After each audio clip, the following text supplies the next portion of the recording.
আসসালামু আলাইকুম ওয়া রাহমাতুল্লাহি ওয়া বারাকাতুহু।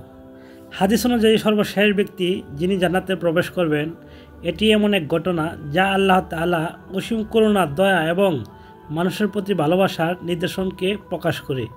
এই ঘটনাটি সহিহ বুখারী ও মুসলিম সহ বিভিন্ন হাদিস গ্রন্থে বর্ণিত হয়েছে। কিয়ামতের দিন সকল মানুষকে তাদের আমলের ভিত্তিতে বিচার করা হবে, জান্নাত ও জাহান্নামের ফয়সালা হবে। তবে একজন ব্যক্তি এমন থাকবেন যিনি দীর্ঘ সময় জাহান্নামে অবস্থান করার পর সবশেষে জান্নাতে প্রবেশ করবেন। হাদিসে বর্ণিত আছে, ওই ব্যক্তির দেহ জাহান্নামে আগুনে পুড়ে পুরোপুরি ক্ষতিগ্রস্ত হবে, তার শরীর কালো হয়ে যাবে এবং তিনি অবর্ণনীয় যন্ত্রণা সহ্য করবেন। একসময় আল্লাহ তাআলা তার প্রতি করুণা করবেন এবং আদেশ দিবেন যেন তাকে জাহান্নাম থেকে বের করে আনা হয়। তাকে জাহান্নাম থেকে বের করে এনে এমন একটি জায়গায় রাখা হবে যেখানে জাহান্নামের তাপ ও যন্ত্রণা কিছুটা কম। তখন তিনি বলবেন, হে আমার প্রতিপালক, আমাকে এই জায়গা থেকে দূরে সরিয়ে এমন এক জায়গায় স্থান দিন যেখানে আমি একটু আরাম পাই। জাহান্নামের গন্ধ আর তাপ সহ্য করতে পারছি না। আল্লাহ তাকে উত্তরের অনুমতি দিবেন এবং একটি গাছের নিচে স্থান দিবেন। কিছু সময় পর তিনি আরও একটি গাছ দেখতে পাবেন যা তার প্রথম গাছের থেকে অনেক সুন্দর। তখন তিনি বলবেন, হে প্রভু, আমাকে ওই গাছের নিচে স্থান দিন, এটি আরও সুন্দর এবং এখানে আমি বেশি শান্তি পাব।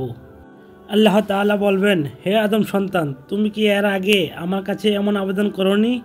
আমি কি তোমার প্রার্থনা পূরণ করিনি? তিনি বলবেন, হ্যাঁ প্রভু, তবে এবার আমাকে ওই গাছের নিচে স্থান দিন, আমি আর কিছু চাইব না। আল্লাহ তাকে আবারও অনুমতি দিবেন এবং সেই গাছের নিকট স্থান দিবেন। এরপর তিনি আরও একটি গাছ দেখবেন যা জান্নাতের সীমানার কাছে, সেটি তার আগের সব গাছের চেয়ে সুন্দর। তিনি আবার প্রার্থনা করবেন, হে প্রভু, আমাকে ওই গাছের নিচে স্থান দিন, এটি অনেক সুন্দর। আল্লাহ তাকে স্মরণ করিয়ে দিবেন যে তিনি আগেও প্রতিশ্রুতি দিয়েছিলেন আর কিছু চাইবেন না, কিন্তু আল্লাহ আবারও তার অনুরোধ গ্রহণ করবেন এবং তাকে জান্নাতের সীমানায় সেই গাছের নিচে স্থান দিবেন। চূড়ান্ত পর্যায়ে জান্নাতের প্রবেশের আকাঙ্ক্ষা। তখন তিনি জান্নাতের সীমানায় পৌঁছবেন, তখন তিনি জান্নাতের আনন্দ ও নিয়ামত দেখবেন। তখন আর নিজেকে সংবরণ করতে পারবেন না। তিনি বলবেন, হে প্রভু, আমাকে জান্নাতের প্রবেশের অনুমতি দেন। আল্লাহ বলবেন, হে আদম সন্তান, তুমি কি আমার সঙ্গে প্রতিশ্রুতি করনি যে আর কিছু চাইবে না? তিনি বলবেন, হ্যাঁ প্রভু, তবে এবার আমাকে জান্নাতে প্রবেশের সুযোগ দিন। আল্লাহ তাআলা মুস্কি হেসে তাকে জান্নাতের প্রবেশের অনুমতি দিবেন। জান্নাতের প্রবেশের পরের ঘটনা। জান্নাতের প্রবেশের পর তিনি দেখবেন জান্নাত পূর্ণ। তখন তিনি আবার আল্লাহর কাছে প্রার্থনা করবেন। আল্লাহ বলবেন, তোমার জন্য এমন একটি জায়গা আছে যা দুনিয়ার 10 গুণ বড়। তিনি বিস্মিত হয়ে বলবেন, হে প্রভু, আপনি কি আমাকে উপহাস করছেন? অথচ আপনি সৃষ্টিকর্তা। একথা শুনে মহান আল্লাহ মুস্কি হেসে বলবেন, আমি তোমার সঙ্গে উপহাস করছি না, আমি তোমার জন্য এটি প্রস্তুত করেছি যা এই দুনিয়ার 10 গুণ বড় জান্নাত তাকে দেওয়া হবে।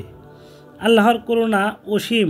এক ঘটনা প্রমাণ করে আল্লাহর করুণা ও দয়া এতটাই ব্যাপক যে পাপী থেকে পাপী ব্যক্তিও একদিন ক্ষমা পেয়ে জান্নাতে প্রবেশ করতে পারবেন। আশা হারাবেন না। যতই পাপ হোক না কেন, আল্লাহর কাছে তওবা করলে এবং ক্ষমা চাইলে তিনি ক্ষমা করবেন। আল্লাহর দয়ায় জান্নাত। মানুষের আমল তাকে জান্নাতে পৌঁছানোর জন্য যথেষ্ট নয়। আল্লাহর দয়া এবং করুণাই মূল কারণ। আল্লাহর প্রতিশ্রুতি। আল্লাহ তার বান্দার সঙ্গে করা প্রতিশ্রুতি পূরণ করেন এবং তাদের চাওয়া চেয়ে বেশি দিয়ে থাকেন। সর্বশেষ ব্যক্তি যিনি জান্নাতে প্রবেশ করবেন, তার ঘটনাটি আল্লাহর অসীম দয়া এবং বান্দার প্রতি ভালোবাসার এক অনন্য উদাহরণ। এটি আমাদের জীবনে আশা এবং সাহস যোগায়। যতই পাপ হোক না কেন, আল্লাহর দরজা সবসময় খোলা। সঠিক পথে ফিরে আসলে জান্নাতের যাওয়ার পথ সহজ হবে। আল্লাহ আমাদের সবাইকে জান্নাতের অধিকারী হওয়ার তৌফিক দান করুন, আমিন। এরকম ইসলামিক ভিডিও পেতে চ্যানেলটি সাবস্ক্রাইব করে রাখবেন। আসসালামু আলাইকুম।